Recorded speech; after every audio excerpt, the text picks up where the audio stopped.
ကျွန်တော်ရဲ့ချမ်းမာရေးဗီဒီယိုလေးတွေကိုစဉ်ဆက်မပြတ်ကြည့်ရှုအားပေးခဲ့တဲ့ချစ်မဲ့ရွှေတွေအားလုံးမင်္ဂလာပါခင်ဗျာဒီနေ့မှာတော့ကျွန်တော်တို့အားလုံးကိုသုံးလို့သွားစေနိုင်တဲ့အရေးကြီးတဲ့အကြောင်းအရာတစ်ခုအကြောင်းကိုပြောပြချင်ပါတယ်အဲ့ဒါကတော့တဲ့အတဲကိုတိတ်တိတ်ဆိတ်ဖြက်စီးနေတဲ့အစားအစာ၅မျိုးအကြောင်းပါတတိထားရမှာကတင်ကအရက်တစ်ခွက်မှမတောက်တဲ့သူဖြစ်နေတော့မှဒီအန်ဒီရကအတက်အနာမှာရှိနေနိုင်ပါတယ်ကျွန်တော်အထူးမြတ်တာရက်ခံချင်တာကတော့ကျွန်တော်ဗီဒီယိုလေးတွေကိုကြည့်ရှုနေတဲ့အချိန်အတွင်းဝေပြန်လေးခံပြီးတော့ကြည့်ရှုအားပေးခြင်းအဖြစ်ကူညီပေးကြပါအောင်ခင်ဗျာအသေးစိတ်မပြောပြခင်မှာထားနိုင်ငံမှာရှိတဲ့တက္ကစီဒရိုက်ဘာတူဖြစ်တဲ့ကိုပလီချာအကြောင်းလေးကိုပြောပြပါစေကိုပလီချာဟာအသက်45နှစ်ရှိပါပြီအရက်လက်မတော့စလိုက်မတော့ပဲကျမတဲ့ဘဝနေထိုင်မှုပုံစံကိုပိုင်ဆိုင်ထားတယ်လို့သူ့ကိုယ်သူအမြဲဂုဏ်ယူခဲ့ပါတယ်ဒါပေမဲ့ဒီနေ့မှာတော့ကိုပလီချာပင်ပန်းသွားနေတာပိုက်ဖောင်းတာနဲ့အရေးပြားမျက်လုံးတွေပါနှွှင်းရောင်တို့ဝါလာတာကိုစတင်ခံစားလာရပါတယ်ညဆိုင်ဆင်းရတာရဲ့အချိန်မှအစာမစားရတာရဲ့ကြောင့်ဖြစ်မယ်လို့ပဲသူကထင်ခဲ့တာပါဒါပေမဲ့ကျမ်းမာရေးစစ်ဆေးတဲ့အခါမှာတော့ဆရာဝန်ကသူ့အသက်ဟာတင်းထန်စွာမာကျောနေပြီဖြစ်ပြီးအသက်6ချင်းအဆင့်နာကိုရောက်နေပြီလို့ပြောလိုက်တဲ့အခါမှာကိုပလီချာအကြီးအကျယ်ထိတ်လန့်သွားခဲ့ရပါတယ်ကျွန်တော်အရက်မတောက်ပဲနဲ့ဘာလို့ဒီလိုဖြစ်ရတာလဲဆိုတော့မိခွန်းနဲ့အတူအံ့ဩတုန်လှုပ်သွားခဲ့ရပါတယ်အဖြေကတော့သူနေ့တိုင်းတန်လျာမရှိပဲစားနေတဲ့အစားအစာတွေထဲမှာရှိနေခဲ့တာပါစိတ်မကောင်းစရာကတော့ကျွန်တော်တို့တွေထက်ကလူအများအပြားကလည်းအိုပလီချာရဲ့လမ်းကြောင်းအတိုင်းမတိမတာရှောက်လန်းနေကြပါတယ်ဒီတော့ကျွန်တော်နဲ့အတူလေ့လာကြည့်လိုက်ရအောင်အသေးဆိုတာကျွန်တော်တို့ရဲ့ခန္ဓာကိုယ်ထက်ကဘက်ဆောင်သုံးဆက်ယုံတို့ပါပဲ၎င်းဟာဝမ်ဘတ်ရဲ့ညာဘက်ချမ်းနံယူအောက်မှာရှိပြီးတော့အလေးချိန် 1.5 ကီလိုဂရမ်ခန့်ရှိပါတယ်အသေးဟာအဆင်းအသောက်တွေကိုဖယ်ရှားခြင်းအာဟာရဓာတ်တွေကိုပြောင်းလဲပေးခြင်းပရိုတင်းထုတ်လုပ်ခြင်းနဲ့တွေးခဲအောင်ကူညီခြင်းစတဲ့အရေးကြီးတဲ့လုပ်ငန်းပေါင်း900ကျော်ကိုတာဝန်ယူပါတယ်ဒါပေမဲ့အသေးချောက်ခြင်းစရိုးစစ်ဖြစ်လာတဲ့အခါမှာတော့ကျန်းမာတဲ့အသေးတစ်ရှူးတွေနေရာမှာမာကျောပြီးတော့အမာယုတစ်ရှူးတွေကအဆန်းထိုးဝင်ရောက်လာပါတယ်ဒါဟာရေမြုပ်တစ်ခုကနေကြောက်တုံးကြီးတစ်ခုအဖြစ်ပြောင်းလဲသွားတယ်လို့ပါပဲကြားလက်ကတော့အသေးဟာသူ့ရဲ့လုပ်ငန်းဆောင်တာတွေကိုကောင်းစွာမလုပ်ဆောင်နိုင်တော့ပဲပြင်းထန်တဲ့ကျန်းမာရေးပြဿနာတွေဖြစ်ပေါ်လာပါတော့တယ်အရက်တော့မှအသက်ပြက်စီးမယ်လို့လူအများစုကထင်ကြပေမဲ့တကယ်တော့တိတ်တဆိတ်ကိုဖျက်ဆီးနေတဲ့အကြောင်းရင်းတွေအများကြီးရှိပါတယ်ဒါအားအသေးရဲ့ပြင်းထန်တဲ့ရန်သူပါပဲအချိုရည်တရားလုံးဘူးတုဖြော်ရည်ထဲမှာတွေ့ရတဲ့ဒီဓာတုတကြားဟာအတဲကတိုက်ရိုက်စီမံခန့်ခွဲရပါတယ်အလွန်ကျွံစားတုံးတဲ့အခါမှာအတဲဟာအလုပ်ပုံလုပ်ရပြီးတော့အစီတွေစုပုံလာပါတယ်ဒါကရောင်ရမ်းမှုနဲ့အတဲမှာကြောမှုကိုဥတီပါတယ်ဝတ်ဦးချောင်းခောက်ဆွဲချောက်အကျော်စားတွေမှာပါဝင်တဲ့ဓာတုပစ္စည်းများထရန်စဖတ်များနဲ့ဆိုးဆေးတွေဟာအတဲထဲမှာအစစ်အတောက်တွေကိုတိုးပွားစေပြီးနာတာရှည်ရောင်ရမ်းမှုတွေကိုဖြစ်စေကအတဲသက်စီးမှုကိုအရှိန်မြင့်ပေးပါတော့တယ်အတဲဟာကောင်းမွန်စွာပြန်လည်ပြုပြင်ဖို့နဲ့အလုပ်လုပ်ဖို့ဗီတာမင် A, E, C နဲ့စင်လိုမျိုးတတုတက်တွေလိုအပ်ပါတယ်အကယ်၍တင်ဟာဟင်းသီးဟင်းရွက်တစ်တိနဲ့ပြုပြင်မွမ်းမံမှုမရှိတဲ့အစားအစာတွေကိုအနှဲငယ်တာစားသုံးမယ်ဆိုရင်တစ်အန်တဲ့ဟာအာဟာရငတ်ပြီးပျက်စီးလွယ်ပါလိမ့်မယ်အတင်းချောက်ခြင်းဟာအစောပိုင်းအဆင့်မှာတိလာတဲ့လက္ခဏာတွေမပြတတ်ပါဘူးဒါပေမဲ့ဒီသတိပေးလက္ခဏာတွေကိုတော့သတိထားမိနိုင်ပါတယ်နာတာရှည်ပြင်ပန်းနှွမ်းနယ်ခြင်းအနားယူပြီးပေမဲ့အမြဲတမ်းမောပန်းနှွမ်းနယ်နေတယ်ဆိုရင်တော့အတဲဟာအလုတ်ပိုလုံနေရလို့ဖြစ်နိုင်ပါတယ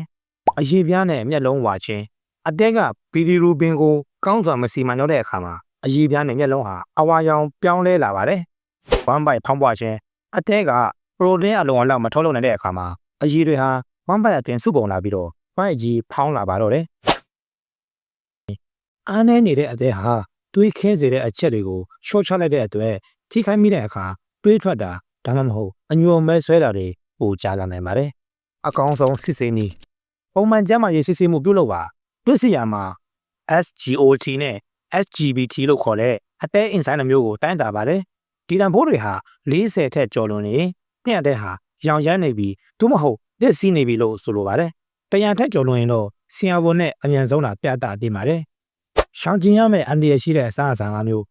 ဒီအပိုင်းဟာအရေးကြီးဆုံးပါပဲတဲ့တဲ့ကိုကာကွယ်ဖို့အတွက်တင်ရှောင်ရှားရမယ့်အန္တရာယ်ရှိတဲ့အစားအစာမျိုးကိုခေါ်ပြပေးလိုက်ပါတယ်နံပါတ်1အချိုရည်နဲ့ high fructose syrup ပါဝင်တော့အချိုရည်မျာ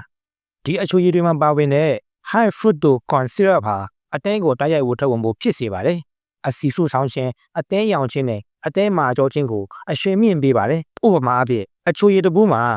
တကြားလက်ဖက်ရည်စော12စောခန့်ပါဝင်ပါတယ်နံပါတ်2 transfer ပါဝင်တော့လွတ်ပြင်ထားတော့အစားအစာများ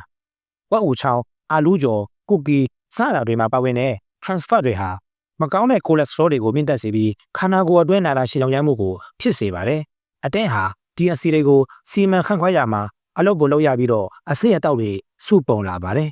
ဥပမာအဖြစ်အာလူးကြော်တစ်ထုပ်မှာ transfer 9 gram အထိပါဝင်နိုင်ပါတယ်နံပါတ်3စိုးစိမ့်နဲ့ကြာရှည်ခံစီရန်ပါဝင်တော့အဆအစာများတရားလုံးဆော့ဘူးတွေဂျမ်းမချို့မှာပါဝင်တဲ့ဆိုဒီယမ်ဘန်ဇိုအိတ်လိုမျိုးဓာတုကြာရှည်ခံစီတွေဟာအသည်းကိုအဆိပ်ဖြေဖို့ပုံမိုစူးစမ်းအားထုတ်စေပြီးရောင်ရမ်းမှုဖြစ်နိုင်ခြေကိုတိုးစေပါတယ်နံပါတ်4ဘိုးတုဖြော်ရည်များနဲ့စက်မှုလုပ်ငန်းသုံးကြံများ